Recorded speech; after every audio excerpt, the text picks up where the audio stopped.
Perkenalkan, nama saya Emelia dengan NIM B10211911098. Di sini saya akan menjawab pertanyaan ujian akhir semester mata kuliah Manajemen Pemasaran Lanjutan. Untuk yang pertama, sebagai seorang pemikir pada pemasar pada masa depan, hal-hal untuk pengetahuan yang perlu kita ketahui sebagai pemikir pemasar pada masa depan, yaitu yang pertama, pengetahuan yang harus kita miliki sebagai seorang pemasar, yaitu tentang produk. Nah, langkah pertama untuk mengembangkan strategi pemasaran produk adalah memastikan bahwa Anda memiliki suatu produk yang kuat. Nah, di sini bahkan sebelum menyusun strategi, Anda perlu memastikan produk tersebut dibuat dengan mempertimbangkan target, pelanggan, dan apakah produk tersebut selaras dengan kebutuhan mereka. Nah, orang-orang cenderung tidak ingin hanya membeli barang, tetapi mereka ingin barangnya dibeli bisa menyelesaikan masalah-masalah mereka. Nah, kemudian untuk yang kedua, yaitu pengetahuan yang harus dimiliki, kemudian itu pelanggan. Nah, di sini pelanggan sama seperti produk. Anda juga perlu fokus kepada elemen pelanggan atau calon pelanggan bisnis Anda dalam merencanakan strategi pemasaran. Nah, untuk melakukan itu, Anda harus benar-benar memahami mereka. Karakteristiknya, sifat, perilaku, dan lainnya adalah kunci untuk memahami. Nah, mulailah dengan melakukan riset dan mengumpulkan informasi apapun tentang target pelanggan yang dituju, seperti usia, jenis kelamin, status pernikahan, pendidikan, profesi, dan hobi. Nah, kemudian untuk yang ketiga, yaitu pengetahuan selanjutnya yaitu pesan. Nah, Anda tentu perlu berkomunikasi dengan pelanggan. Nah, karena menurut beberapa hasil riset terkait pemasaran produk, 57% konsumen merasa percaya ketika mereka terhubung secara emosional dengan suatu brand. Nah, dan tentunya koneksi emosional tersebut dibangun melalui pesan yang Anda sampaikan terkait produk yang akan dipasarkan. Nah, pesan produk tersebut harus dibuat secara naratif. Nah, karena narasi adalah cara termudah untuk membuat pelanggan Anda terhubung dengan produk Anda. Kemudian selanjutnya itu tim pemasaran. Nah, mengembangkan dan mempromosikan suatu produk membutuhkan upaya dan kerjasama adalah suatu tim. Ya, namun menjaga beberapa tim di jalur yang sama secara konsisten bukanlah tugas yang mudah. Nah, tim pemasaran produk harus menjadi jembatan antara penjualan, pemasaran, metode, dan pengembangannya dengan baik. Dengan baik mengerjakan suatu proyek, mudah terjadi miskomunikasi dan disorganisasi yang akan mengandalkan kemajuan strategi pemasaran produk Anda. Nah, kemudian yang kelima, yaitu pengetahuan yang harus kita miliki adalah promosi. Nah, suatu produk yang solid dan strategi yang matang bukanlah suatu akhir dari pekerjaan kita sebagai pemasar pada masa depan. Nah, kita tidak bisa mengharapkan pelanggan berbondong-bondong membeli produk yang akan kita tawarkan kepada pelanggan tersebut. Nah, kemudian maka dari itu, kita harus dapat menyampaikan berita melalui promosi strategis. Nah, rencana promosi, kita harus mengelaborasikan dan menyampaikan pesan produk Anda kepada pelanggan pada waktu yang tepat. Nah, jika kita sudah melewati riset dan membangun persona pembeli Anda harusnya tidak memiliki masalah mengidentifikasi target pelanggan. Nah, kemudian untuk pengetahuan selanjutnya yaitu analisis. Nah, Anda tidak dapat secara langsung mengharapkan strategi pemasaran produk Anda yang membuahkan hasil yang sempurna. Nah, kemungkinan terburuk adalah risiko kegagalan yang harus Anda pertimbangkan dan lacak. Dan dari situ Anda hanya tinggal mengevaluasi kinerja dari pemasaran produk yang akan Anda kembangkan.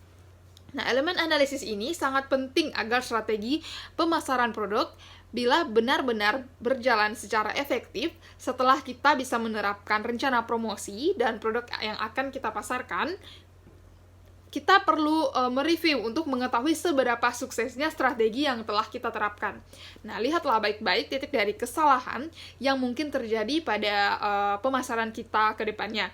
Nah, dan sesuaikan dengan strategi yang akan kita buat ke depannya dari hasil analisis yang telah kita pelajari. Kemudian nomor 2. Nah, di sini kita diminta untuk menjelaskan bagaimana perencanaan kita bagi suatu bisnis startup ya, agar tetap eksis dan mampu bersaing dan memiliki sustainable competitive advantage. Nah, salah satu caranya agar bisnis startup kita dapat tetap eksis dan tetap bersaing, nah, yang pertama yaitu kita harus adanya perencanaan yang optimal. Nah, setelah kita menemukan ide yang ingin diwujudkan ke dalam bisnis startup, nah, buatlah perencanaan yang matang. Nah, seringkali orang memulai bisnis hanya fokus pada penjualan. Nah, untung dan rugi. Namun, untuk membuat bisnis tetap bertahan dan ada pemikiran yang lebih panjang dibandingkan hanya berfokus pada hal tersebut. Nah, keputusan salah yang dilakukan di awal akan meningkatkan risiko bisnis. Bisnis akan menurun dengan cepat. Nah, kita di sini harus bisa mengambil keputusan yang mempertimbangkan pasar, komunitas, serta masyarakat di masa depan. Nah, tinjauan ke mereka ke masa depannya adalah dapat membantu bisnis startup yang akan kita jalankan mengantisipasi kebutuhan dan keinginan konsumen. Kemudian yang kedua yaitu mengikuti perubahan konsumen. Nah, di sini perencanaan yang optimal juga akan berpengaruh pada produk dan jasa yang akan diberikan pada konsumen. Nah, antisipasi yang telah direncanakan pada saat awal bisa diwujudkan seiring dengan berubahnya permintaan. Nah, jika produk dan jasa kita dianggap kurang penting atau tidak sesuai tren, saat ini akan sulit untuk membuat bisnis tetap bertahan. Nah, jangan menunggu sampai masalah hadir. Pastikan bisnis startup yang telah kita jalankan dapat berkembang dan maju dengan memberikan ide-ide yang segar. Kemudian yang ketiga, mengedepankan pelayanan konsumen. Nah, di dunia bisnis yang berkembang dengan pesat, banyak sekali saingan yang juga berlari dengan cepat. Produk yang baik memang menjadi incaran para konsumen, tetapi itu sangat tidak cukup untuk membuat bisnis kita yang bisa bersaing. Karena konsumen adalah seorang raja, maka kita memberikan pelayanan terbaik adalah cara yang paling optimal untuk mendapatkan mereka tetap tinggal. Terlepas dari banyaknya inovasi produk dan jasa yang telah kita lakukan, layanan konsumen berkualitas tinggi harus jadi hal yang dipertimbangkan. Bisnis startup dilakukan secara online, maka manfaatkanlah dunia digital semaksimal mungkin. Nah, untuk menjaga hubungan baik dengan konsumen, berikan jawaban pada pertanyaan-pertanyaan konsumen, ajukan solusi, dan tawarkan bantuan dan sapa mereka dengan pernyataan yang baik adalah kuncinya. Kemudian yang keempat, yaitu inovasi teknologi. Nah, walaupun startup sebenarnya memiliki arti perusahaan rintisan, namun umumnya orang lebih mengenal startup sebagai bisnis di bidang teknologi. Karena keterbatasan biaya, bisnis startup kerap kali dimulai di dunia maya. Tidak mengherankan jika dewasa bisnis startup kebanyakan beroperasi di bidang teknologi dan mengeluarkan produk berupa aplikasi. Nah, itulah mengapa inovasi di bidang teknologi tidak bisa dijauhkan dari bisnis dunia startup. Selain itu, inovasi teknologi yang dikembangkan juga akan membantu meringankan banyak kegiatan operasional. Kemudian selanjutnya yang kelima itu tim yang produktif dan kompeten. Tim yang produktif dan kompeten adalah aset terbesar dalam sebuah bisnis. Sebuah bisnis tidak akan diisi oleh orang yang tepat, ya, dan akan sulit tumbuh karena tidak dapat mempertahankan momentum dari waktu ke waktu. Pilihlah orang-orang yang mampu melihat kebutuhan pasar, dapat mengembangkan perspektif, mampu mengeksekusi dengan cepat, dan pastinya mampu bekerja sama. Karena startup biasanya memiliki sumber daya yang terbatas, produktivitas yang tinggi, dan diperlukan untuk mempercepat pertumbuhan. Kemudian yang selanjutnya, yaitu bekerja sama dengan mitra yang tepat. Selain orang-orang di dalam perusahaan, bisnis juga akan berkembang jika kita terhubung dengan mitra yang tepat di luar perusahaan. Nah, kemitraan yang dilakukan untuk saling menguntungkan, maka dari itu jangan membuang-buang waktu untuk bernegosiasi dengan mitra yang tidak sejalan dengan tujuan bisnis yang telah Anda jalankan. Sebuah kemitraan yang baik akan melakukan identifikasi yang jelas dan menciptakan solusi yang beragam dan berguna untuk kepentingan keduanya. Kemudian selanjutnya, berani mengambil resiko. Jalan untuk menuju sukses memang identik dengan kegagalan. Hampir mustahil orang bisa berhasil tanpa merasakan kegagalan terlebih dahulu. Namun, kabar baiknya adalah bisnis startup biasanya diisi oleh generasi muda dengan semangat yang tinggi. Anda dan pebisnis startup lainnya bisa belajar sebanyak mungkin dari percobaan-percobaan yang pernah gagal. Ada banyak ide bisnis startup yang luar biasa dan berusaha mengambil jalan dengan risiko yang paling sedikit. Namun bisnis yang ditempa dengan hambatan yang cukup banyak berpeluang besar memberikan sesuatu yang unik pada produk dan jasanya. Kemudian yang selanjutnya itu efisiensi.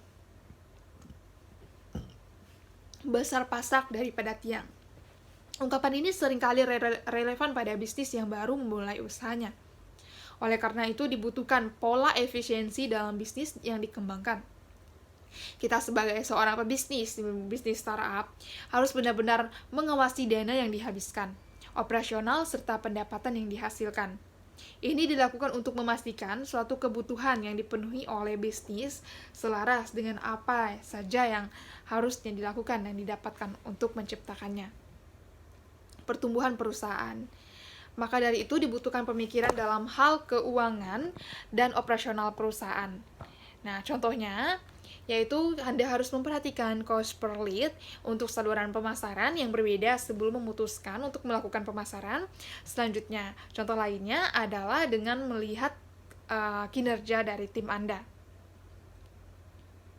Kemudian yang terakhir yaitu proses otomatis. Nah, keefisienan yang telah disebut di atas bisa diwujudkan dengan penggunaan metode serta alat yang baik. Banyak bisnis yang masih mengadopsi cara tradisional yang sangat tidak cocok dengan startup yang berjalan dengan cepat. Nah, untuk itu dibutuhkan cara yang mengotomatiskan proses bisnis. Mengotomatiskan proses bisnis sangat membantu, mulai dari menghemat biaya, proses yang sangat cepat, kesalahan yang minim, dan paling penting mereduksi kerumitan, sehingga Anda bisa fokus untuk mengembangkan bidang yang lebih penting lainnya. Proses otomisasi bisnis tentunya membutuhkan alat bantu berupa software otomatis. Salah satu cara yang diperlukan bisnis startup adalah perhitungan keuangan yang sangat-sangat penting, namun cukup rumit dilakukan. Untuk itu, jurnal hadir sebagai solusinya. Jurnal itu merupakan suatu software akuntansi nomor 1 di Indonesia. Kemudian selanjutnya, untuk jawaban nomor 3, itu ada proses pemasaran berbasis digital marketing. Nah, di sini kita gunakan sosial media untuk mengenalkan suatu produk. Nah, digital marketing tidak bisa lepas dari keberadaan media sosial. Penggunaan media sosial yang hampir mencakup semua kalangan usia dan dari berbagai daerah membuat wadah digital ini menjadi sebuah cara dalam mengenalkan sebuah brand. Sebagai pengguna skincare, tentunya kamu lebih mudah mendapatkan informasi terbaru seputar brand dan produk melalui media sosial, bukan? Nah, oleh karenanya, untuk membangun bisnis skincare, kamu perlu banyak menggunakan media sosial dengan sangat optimal. Ada banyak ragam media sosial yang banyak dipakai oleh masyarakat, seperti Instagram, Facebook, TikTok, Twitter, dan lain-lainnya. Kemudian yang kedua itu layanan iklan, media sosial. Tahukah bahwa setiap media sosial memiliki layanan iklan atau promosi berbayar? Kamu pun bisa menggunakan layanan tersebut untuk memudahkan mengenalkan brand skincare-mu. Nah, perlu kamu pahami, untuk setiap kegiatan bisnis membutuhkan sejumlah modal yang digunakan dengan optimal. pemasaran. Kemudian selanjutnya itu konten yang menarik melalui video YouTube. YouTube sebagai sebuah wadah berbagai konten dalam bentuk video juga jadi media sosial untuk berinteraksi masyarakat. Nah, pada dunia bisnis skincare di era digital seperti sekarang, YouTube menjadi wadah yang memiliki impact besar dalam membangun brand, juga memperkenalkan produk-produknya. Yang kemudian selanjutnya, andalkan para influencer. Keberadaan para influencer tidak lepas dari suksesnya membangun brand bisnis skincare lokal loh.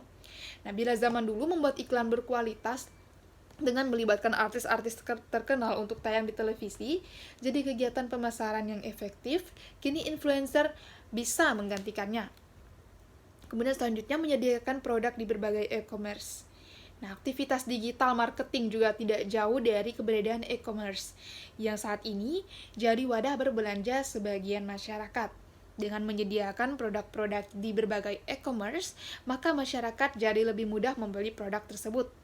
Kemudian selanjutnya mengedepankan kualitas tanpa batas. Nah, menghadirkan produk sesuai dengan kebutuhan masyarakat dengan harga yang terjangkau tanpa memperhatikan kualitas sama saja seperti menjebak.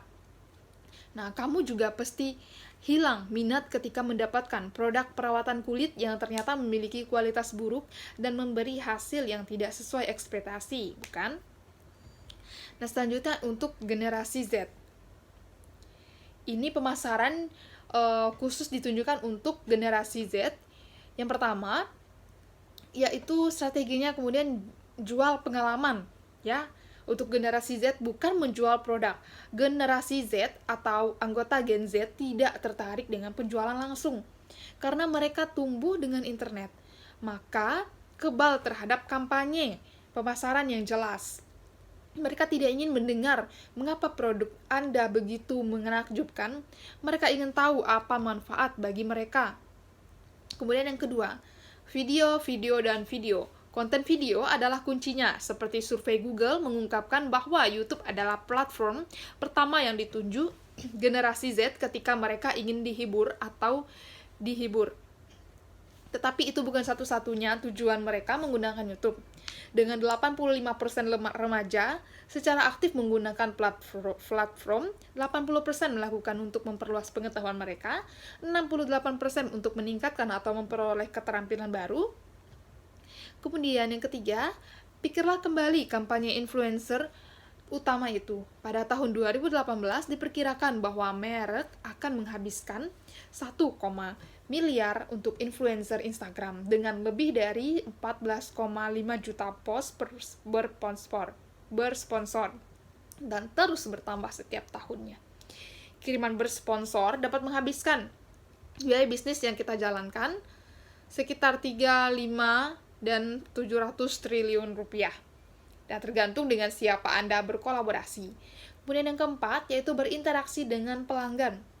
Kita semua menyadari pentingnya review berperan tanpa membangun kepercayaan merek, tetapi hal ini sangat penting jika target pemasaran Anda adalah generasi Z masa sekarang. Nah, kemudian yang kelima, soroti dedikasi Anda pada privasi. Penelitian dari Engen menemukan bahwa 88% generasi Z setuju dengan pernyataan melindungi privasi saya sangat penting bagi saya.